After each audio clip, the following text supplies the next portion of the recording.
नमस्ते साथियों। आज मैं बात करना चाहूँगा फिर से गंगा की, और गंगा को बचाने के लिए जो मातृ सदन के साधुओं का निरंतर प्रयास चलता रहता है। कोरोना काल के पहले स्वामी शिवानंद सरस्वती जो मातृ सदन के प्रमुख हैं, जिनके आश्रम के द्वारा गंगा को बचाने को लेके 60 से ऊपर अनशन किए जा चुके हैं। गंगा में अवैध खनन के खिलाफ, गंगा में पहले तो ये आश्रम के साधु अवैध खनन के ही खिलाफ थे, लेकिन जब से प्रोफेसर जीडी अग्रवाल या स्वयं स्वामी ज्ञान स्वरूप सानंद इनके साथ जुड़े, तब से गंगा के ऊपरी हिस्से में हिमालय में जो बांध बन रहे हैं वो भी एक मुद्दा इन्होंने बनाया। और प्रोफेसर अग्रवाल ये भी चाहते थे कि गंदी नालियों का पानी, यानी कि सीवर का पानी, गंगा या किसी भी नदी में सीधे ना डाला जाए। मतलब बिना ट्रीटमेंट किए तो ना ही डाला जाए, और ट्रीटमेंट के बाद भी ना डाला जाए, ऐसी उनकी राय थी। लेकिन आपको मालूम है, स्वामी ज्ञान स्वरूप सानंद भी अनशन करते हुए 2018 में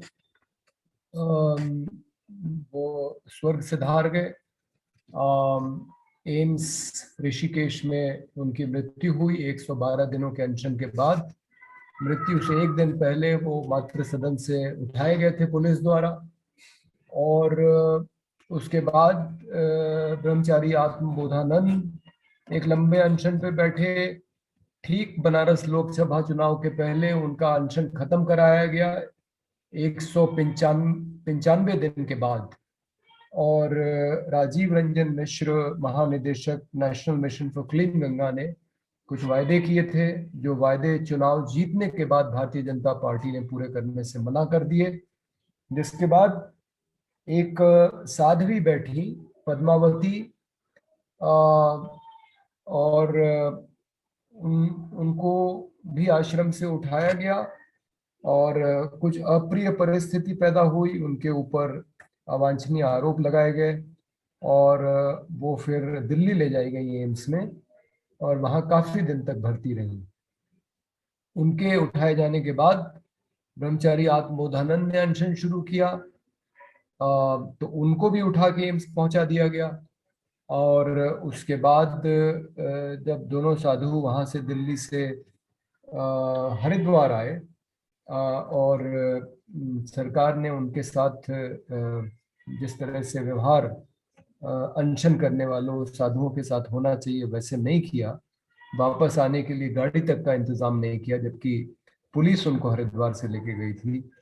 तो अपने शिष्य और शिष्य के अपमानित किए जाने की प्रतिक्रिया में स्वामी शिवानंद सरस्वती ने उपवास किया था, जो कोरोना के चलते लॉकडाउन की घोषणा के बाद उन्होंने अपने मित्रों की सलाह पे वापस लिया। लेकिन पुनः अगस्त में उन्होंने पिछले साल अनशन शुरू किया। फिर उनको कुछ आश्वासन मिला, लेकिन उत्तराखंड के पूर्व मुख्यमंत्री त्रिवेंद्र सिंह रावत ने अपनी तरफ से जब खनन शुरू करा दिया, तो उसके बाद आश्रम को एक तरीके से ऐसा लगा कि उसके साथ धोखा किया गया। और फिर ब्रह्मचारी आत्मबोधानंद अनशन पे बैठे। उनका अनशन उनके अनशन के 20वें दिन उन्हें वहां से आश्रम से उठाया गया। ये हाल की ही बात है। और उसके बाद स्वामी शिवानंद सरस्वती भी अनशन पे बैठ गए मातृ सदन में। इस बीच ब्रह्मचारी आत्मबोधानंद, जो रामकृष्ण आश्रम के अस्पताल में भर्ती किए गए थे, वापस आश्रम पे आ गए हैं, मातृ सदन आ गए हैं। और मातृ सदन में इस समय दो साधु एक साथ गंगा को बचाने के लिए अनशन पे बैठे हुए हैं। अब सवाल ये है कि ये जो भारतीय जनता पार्टी की सरकार है, दिल्ली में भी है, उत्तराखंड में भी है। और मजे की बात देखिए कि तीरथ सिंह रावत मुख्यमंत्री बनते ही जो पहला वो बयान देते हैं जो चर्चा में आता है, वो लड़कियों द्वारा फटी जीन्स न पहनने की नसीहत है। और ये समझ में नहीं आता कि एक मुख्यमंत्री को, जबकि हरिद्वार के एक जाने माने आश्रम में, जिसको अब लोग अंतर्राष्ट्रीय स्तर पे जानने लगे हैं, उस आश्रम के प्रमुख स्वामी शिवानंद सरस्वती अनशन पे बैठे हैं और तीरथ सिंह रावत को वो अनशन दिखाई नहीं पड़ रहा है, और वो फटी जीन्स उनको लड़कियों की दिखाई पड़ रही है। ये कितने शर्म की बात है कि ये भारतीय जनता पार्टी के मुख्यमंत्री हैं, जो भारतीय संस्कृति की दुहाई देती है, जो हिंदू धर्म के स्वाभिमान की बात करती है, जो जिसके प्रधानमंत्री गंगा को अपनी माँ बता के बनारस से चुनाव लड़ने गए थे। गंगा की सफाई पे वो बहुत बड़ा बजट खर्च कर रही है। यानी हिंदू धर्म भी है, गंगा भी है, साधु भी है, लेकिन न तो भारतीय जनता पार्टी के मुख्यमंत्री को उनकी कोई फिक्र है, और प्रधानमंत्री को तो है ही नहीं। ये सब हमने देख लिया है प्रोफेसर जीडी अग्रवाल के अनशन में, जिनके अनशन के दौरान स्वामी ज्ञान स्वरूप सानंद, जैसा कि उन्होंने नाम रख लिया था साधु बनने के बाद, 4 चिट्ठियां उन्होंने लिखी, 2 अनशन शुरू करने के पहले, 2 अनशन के दौरान, जिनमें से एक का भी जवाब नरेंद्र मोदी ने नहीं दिया। और जब स्वामी ज्ञान स्वरूप सानंद की मृत्यु हो गई, उसके तुरंत बाद नरेंद्र मोदी ने एक श्रद्धांजलि संदेश ट्वीट किया, जिसमें उन्होंने प्रोफेसर जीडी अग्रवाल की बड़ाई की। तो ये है चरित्र भारतीय जनता पार्टी का। वो हिंदुत्व के मुद्दे पे राजनीति तो करती है, लेकिन वही मुद्दे जिनपे की जनता की भावनाओं को भड़काया जा सके, चाहे वो अयोध्या में राम मंदिर का मामला हो, या सबरीमाला में मंदिर प्रवेश का मामला हो, महिलाओं का, ऐसे मामले जिसमें विवाद की गुंजाइश हो, जिसमें लोगों की भावना को भड़काया जा सके, जिसमें कि हिंदू मतों की गोलबंदी हो सके, का ध्रुवीकरण हो सके, ऐसे मामलों को तो भारतीय जनता पार्टी और उससे जुड़े जितने संगठन हैं, राष्ट्रीय स्वयंसेवक संघ के छत्र छाया में जो भी संगठन है, वो ये सारे मुद्दे उठाते हैं। लेकिन गंगा की सफाई को लेके जब साधु अनशन पे बैठते हैं हरिद्वार में, तो ऐसा लगता है कि जैसे आरएसएस और बीजेपी को सांप सूंघ गया हो, और वो इस मुद्दे पे बोलने से भी कतराते हैं। और जिस मीडिया को इस सरकार ने अपने बस में करके रखा हुआ है, वो मीडिया भी एक लाइन भी इन इन साधुओं के बारे में नहीं लिखती है। आप देखिए, इस समय 2 साधु मात्र सदन में हैं, लेकिन कहीं कोई अखबार, कहीं कोई चैनल इसकी खबर नहीं दे रहा है। ये तो हम लोगों को अपने अनौपचारिक स्रोतों से पता लगता है, फिर हम लोग कुछ प्रयास करते हैं कि सरकार के साथ कुछ बातचीत हो, अनशन खत्म हो।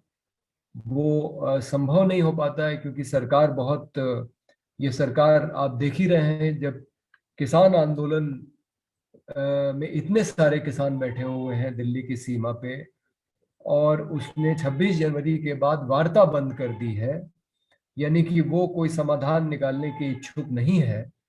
इस प्रकार की सरकार है, एकदम संवेदनहीन, और सिर्फ अपनी ही बात जो मनवाने की कोशिश करती है, दूसरों की बात सुनने की उसमें बिल्कुल भी विनम्रता नहीं है।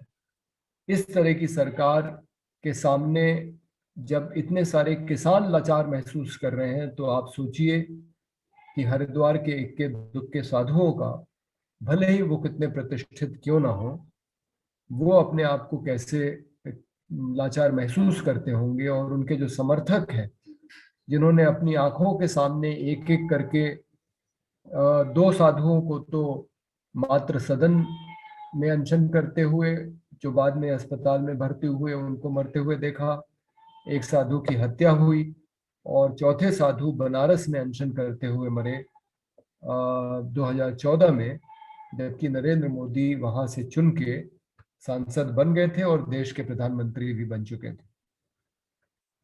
तो आखिर क्या बात है कि भारतीय जनता पार्टी इन साधुओं की बात नहीं सुनती है। कुल मिला के बात वही है जो किसान आंदोलन में है, यानी कि सरकार के ऊपर निजी कंपनियों का दबाव है। किसान कानून, सबको अब ये बात साफ हो गई है कि अडानी अंबानी जैसे पूंजीपतियों के लिए बनाए गए हैं।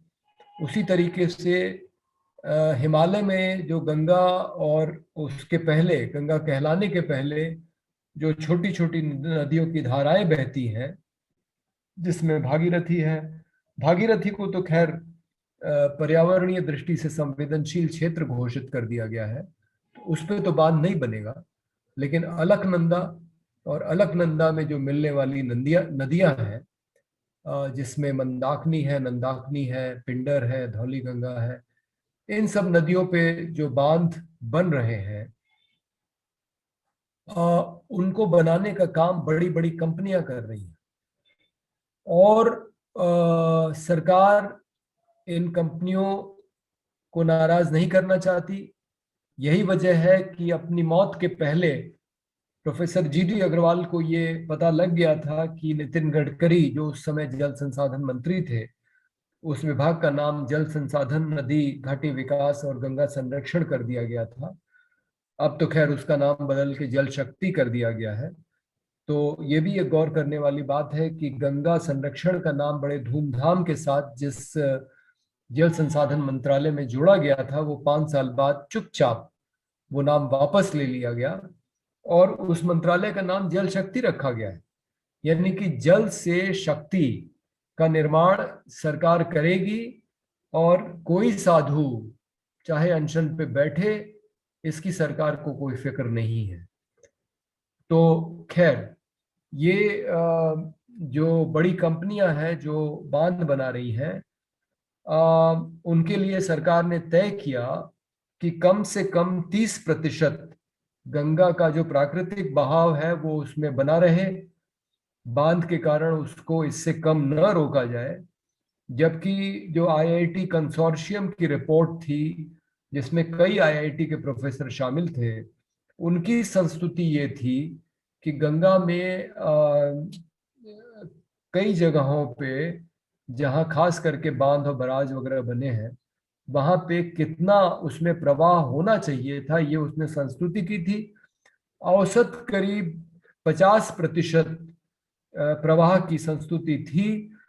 सरकार उसको भी मानने को तैयार नहीं थी जब स्वामी ज्ञान स्वरूप सानंद अनशन पे बैठे थे और उनकी मौत के पहले नितिन गडकरी ने कहा कि हम 30% प्रवाह सुनिश्चित करेंगे। लेकिन ये 30% भी सरकार उन कंपनियों से मनवाने में नाकाम रही है जो बांध बना रही हैं। ये कंपनियां चाहती हैं कि वो अपने बांध बनाने का काम जारी रखें, गंगा में प्रवाह से उनको कोई मतलब है नहीं।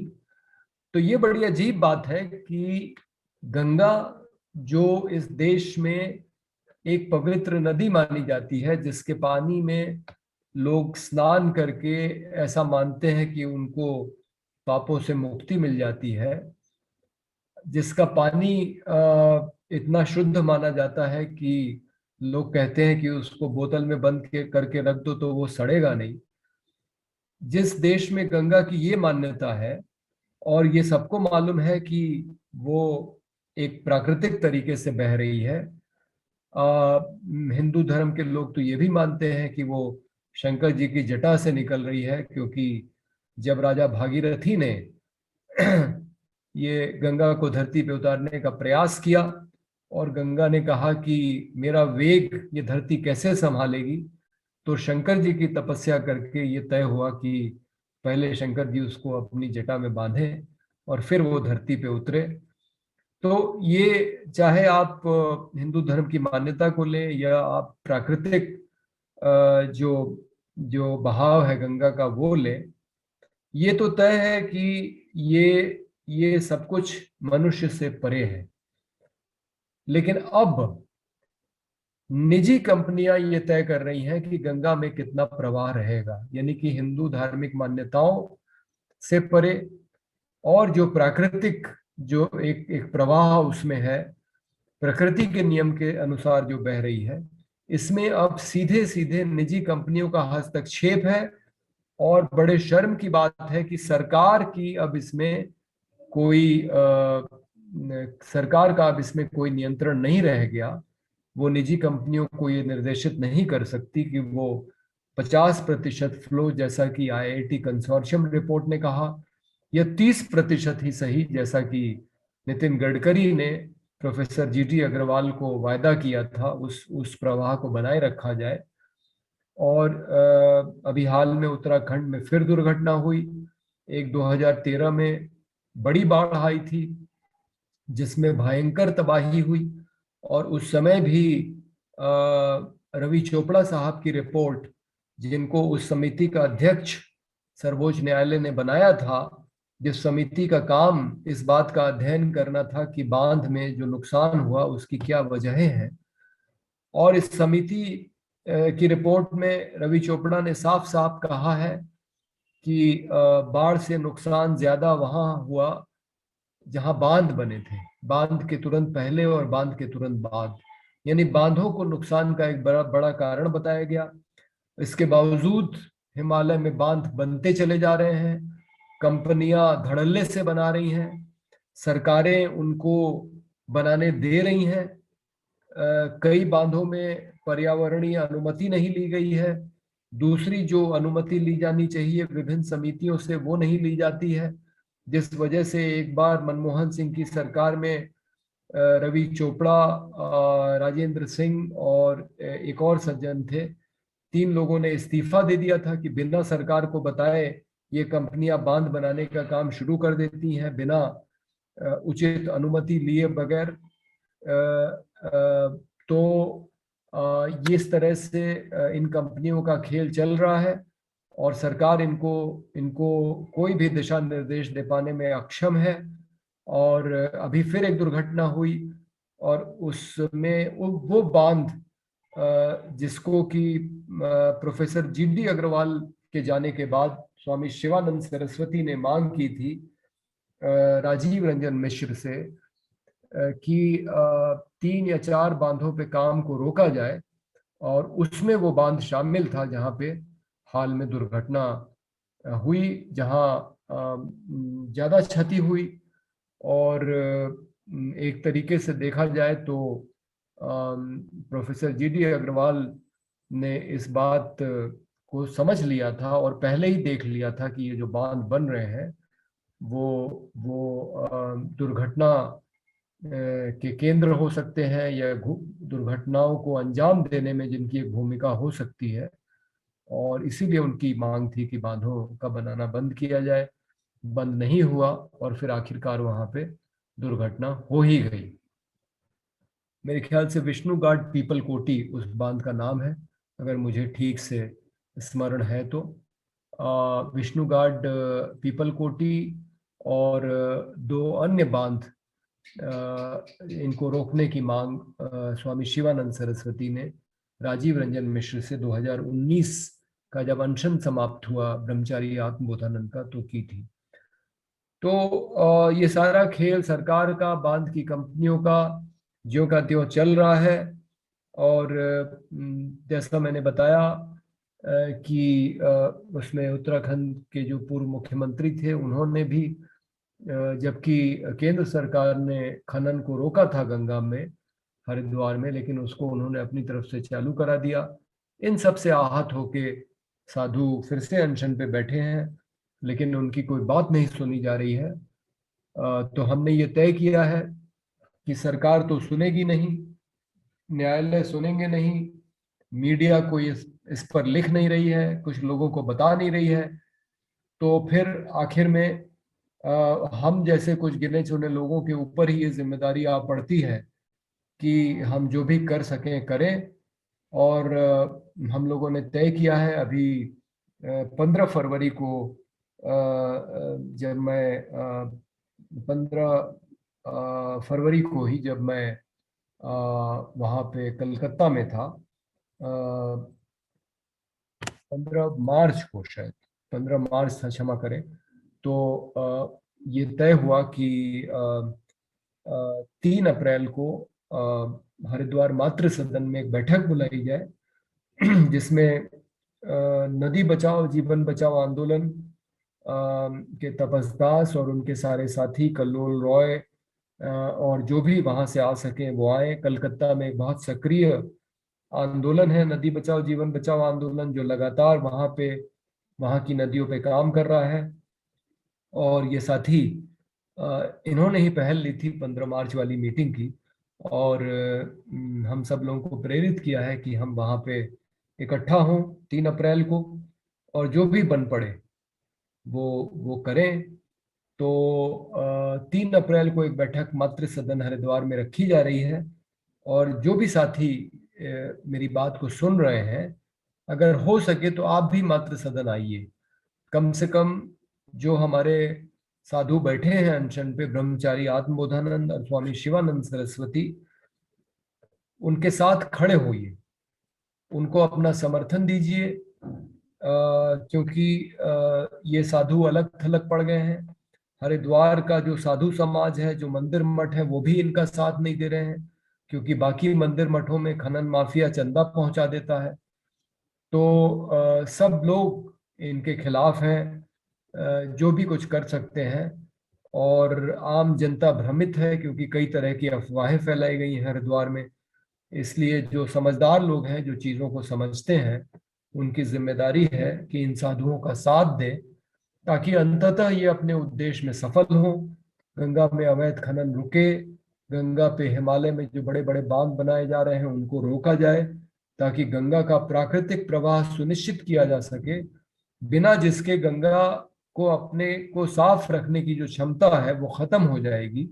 गंगा में बैक्टीरियोफाज नाम के वायरस होते हैं, जो मानव शौच से जो बैक्टीरिया निकलता है ई कोलाई, उसको वो खत्म कर देते हैं। इस तरह से गंगा के पानी को वो लगातार साफ करते हैं। लेकिन बैक्टीरियोफाज को गंगा में जो वो बहते हैं, वो गाद के साथ बहते हैं, और अगर वो गाद बहेगी नहीं तो ये बैठ जाएंगी बांध के पीछे, और वो फिर गंगा की अपनी जो क्षमता है अपने पानी को साफ करने की, वो खत्म हो जाएगी। इसलिए गंगा का प्राकृतिक रूप से बहते रहना बहुत जरूरी है। कम से कम 50% प्रवाह तो उसमें रहना ही चाहिए, आईआईटी कंसोर्शियम की रिपोर्ट कहती है। तभी गंगा अपने आप को साफ करने वाला गुण जिंदा रख पाएगी, नहीं तो वो मर जाएगी, उसके पानी को अपने को साफ रखने की क्षमता खत्म हो जाएगी, वो पानी सड़ने लगेगा। तो यदि गंगा को बचाना है, और गंगा को इसलिए भी बचाना है क्योंकि भारत की 41% आबादी कहीं ना कहीं गंगा से जुड़ी हुई है। यानी सीधे सीधे पीने का पानी, सिंचाई का पानी, जो भी मनुष्य की जरूरतें हैं वो गंगा से पूरी होती हैं, उसके धार्मिक महत्व के अलावा। तो इतनी बड़ी तादाद में जो लोगों की जिंदगी को छूती हो, उस नदी को बचाना हम सब का कर्तव्य है। और खास करके वो लोग जो गंगा के इलाके में रहते हैं, गंगा या उसकी सहायक नदियों के।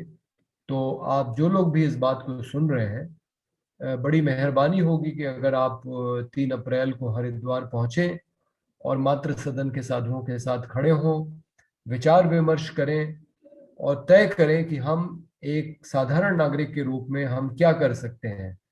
हम कैसे अपनी सरकार को बता सकते हैं कि वो इन साधुओं की तरफ ध्यान दे, जो उनकी मांगे हैं उनको पूरा करने की कोशिश करे।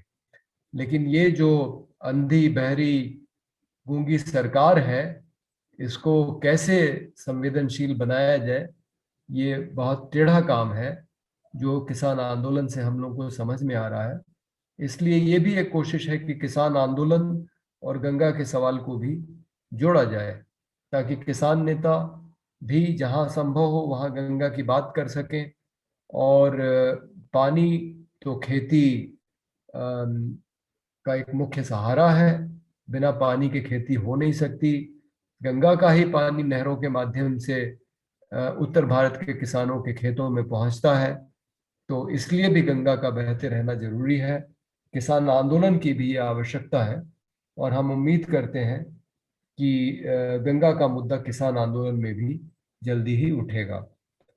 तो इतनी बात कह के मैं आज अपना वक्तव्य समाप्त करना चाहता हूँ, इस आशा के साथ कि आप 3 अप्रैल को मातृ सदन हरिद्वार में, हरिद्वार रेलवे स्टेशन से मात्र 7 किलोमीटर की दूरी पे कनखल और जगजीतपुर के बीच में ये आश्रम है, आप वहां आएंगे और उन साधुओं का साथ देंगे जो गंगा के लिए अनशन कर रहे हैं, हमारे आपके लिए। धन्यवाद।